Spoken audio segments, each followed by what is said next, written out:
What's up guys, Noor here and welcome to Book of Showtime Subchapter 8.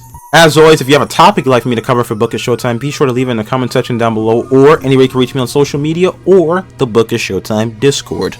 So Brian says, my suggestion for a future chapter is the Cowboys being America's team when they haven't done anything in the past 30 years, the fall of Zeke and Dak who were hyped up to win multiple Super Bowls.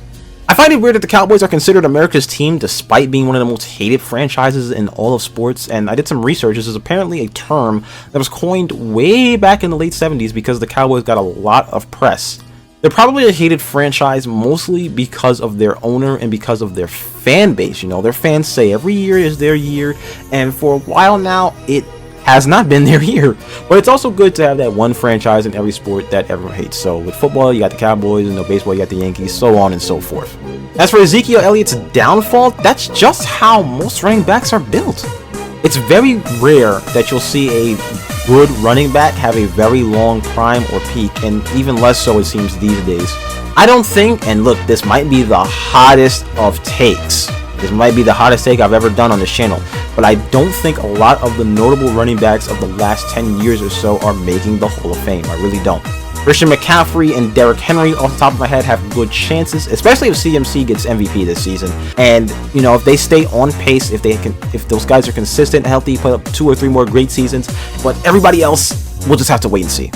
As for Dak, to me, he'll always be an elite game manager. I don't care how good he's doing this year. I'm not drinking the Kool-Aid on the Cowboys. Dak can win you some games, he can make it to the playoffs, but when the lights are brightest, Dak Prescott has just not gotten it done, which has been the case for the Cowboys since 1996. And honestly, the way the Cowboys looked against the 49ers earlier this season and in the playoffs last year, I think it's going to be another disappointing winter in the Lone Star State. So back in chapter 39, we constructed a NetherRealm horror game fighting roster.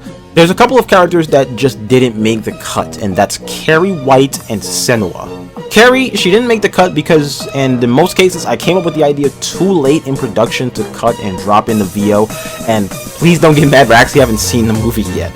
But yeah, there's many times, honestly, when I come up with ideas for chapters, but like, it's way too late, and it's like, it's not as simple as just dropping the VO into the timeline, because that will offset the entire timeline at that point, and I just wouldn't do that. As for Senua, I just never felt strongly about, she was on the list. It was on the initial list, but I just didn't feel strong about having her in this type of environment. I think Hellblade was a great game, might be one of the best indie games of all time, certainly in the last 5 years, but like Vinny Morton pointing out in the comments, I was aiming a little more for personality and street cred over skills and abilities in some cases, and sadly, compared to everyone else, Senua lacks a bit of both.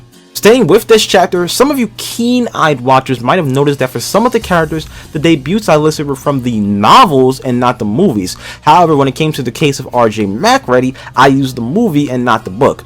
This is because I felt the character had a lot of differences from the original novel, which is titled Who Goes There? Whereas in the case of Pinhead or Yamamura-chan, the characters are more or less the same. In chapter 42, we covered the October deselects, the games to avoid during October. There's a couple of games that I didn't add to the video because just for time constraints, but I'll cover them today. First off, the medium. Now, I described a lot of horror games in October as walking simulators with jump scares. This is actually like a legit walking sim. You know, I played about 3 hours of the medium and it never really started. It was just a slog of a game that had a solid premise, but just felt like it was severely lacking in actual gameplay. And second and last, Aliens Colonial Marines. Colonial Marines was the point in my life where I just stopped getting excited for games that weren't Call of Duty, Resident Evil, or sequels. Why can't we get a good Aliens game? Like, Fireteam Elite was kind of boring after a couple of hours, but at least it functioned. I played Colonial Marines with my brother Nicholas, and man, it hurt because I wanted to like this game, but there aren't any redeemable qualities. Now, there has since been a big fan-created patch on PC that actually fixes up everything, but I haven't gotten a team together to play it, so if any of you scholars want to play that in the server one day, please let me know. Let's make it happen. I'm even willing to buy some copies. Sticking with October, this is an October heavy subchapter. There was actually going to be a 5th October Selects video, and in this video I would have covered upcoming games as opposed to release games, but I just kind of ran out of time. But I have the list here today, and I'll just very quickly go over it. There would have been 2 honorable mentions, which are Alone in the Dark and Holston, which I've covered the demos of both in the past, though you only actually seen me play Alone in the Dark. Sadly, that game was delayed, and As of this recording, Holston doesn't have a date, but those are games I'm looking forward to playing a lot. Silent Hill 2, which I worked my magic to get some new Silent Hill content. You know, I manifested it, so I have to play Silent Hill 2. Stalker 2, which was also delayed due to the conflict in Ukraine right now, which I hope everything with that gets, you know, rectified. The world is in such turmoil right now. I hope this all gets resolved soon. We love peace here at Book of Showtime, despite playing all these violent games. But Stalker 2, what I like about Stalker 2 is coming to Game Pass. So even though it's a game I never played the original ones for, I can jump into this one, no risk. System Shock, which I know System Shock, the remake, is out for PC, but I just want to play everything on my PS5 and Series X now. You know, my computer's kind of old. Anything I can do to, like, not tax it, I'll do that.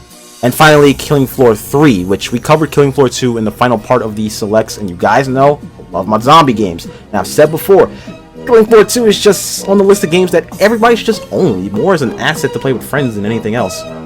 So back in chapter 36, I did a tier list for every defender, and while I said I do in a chapter for attackers, I just wasn't feeling the energy of it every time I recorded. I tried 3 times, guys, but I really was not into it. But here is the list on screen if you want to see.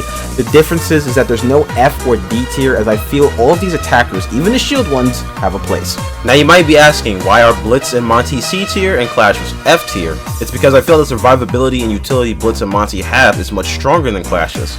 Blitz and Monty can get to their weapons much faster, and while they're at their best when coordinating with a teammate, they can get by on their own much better.